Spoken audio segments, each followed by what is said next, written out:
y'all, today I'm sharing my favorite pumpkin spice gooey butter cookies. To start, we take a half a cup of softened butter and an 8-ounce package of cream cheese that's also been softened and add that into the mixing bowl and mix them up. You want to mix these really good to where you can't see chunks of just butter or cream cheese, and you may end up having to scrape the bowl a time or two. Now we're going to add 1 egg. I like to use this vanilla. I find it at a local grocery store, but you can also buy it on Amazon, and I'll leave a link to that in the description. And we're going to use 1/4 teaspoon of that. The last thing we add is the pumpkin spice cake mix. And we're going to mix that really good for about a minute or so until it's really good and incorporated. This is my favorite cake mix hack. I have tried all different varieties that I can find in the stores, and I have loved every one of them. Once that's all mixed in good, just scrape it off of your beater and put it in the refrigerator for an hour or the freezer for 30 minutes.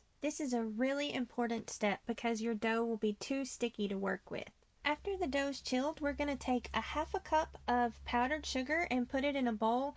I only did 1/4 cup here. I didn't look at my notes close enough, but I like to use a half of a cup of powdered sugar. And then we're going to take our chilled dough and roll it into little 1-inch balls, and then roll that into the powdered sugar and place it on a lined pan. I just put as many as we want to eat fresh on the lined pan and bake them, and the others I put on a separate pan and I freeze those. These freeze really well. Now we just take our pan and bake it at 325 degrees for 7 minutes.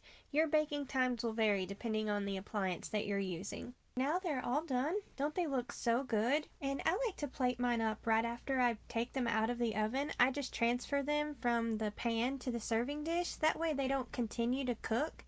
And I also like to add additional powdered sugar to the top. It makes it look prettier and even tastier. It's the next day and I have our frozen cookie dough balls, and I'm going to put some on a lined baking pan, and I like to let these sit for about 30 minutes to an hour, and if I do that they cook up a lot better and they cook for pretty much about the same time. And then just bag up the rest and store them in the freezer until you're ready to use them. The recipe as well as a link to a printable version of the recipe is in the description. Thanks so much for watching. Don't forget to like, comment, and subscribe, and we'll see you next time. Bye!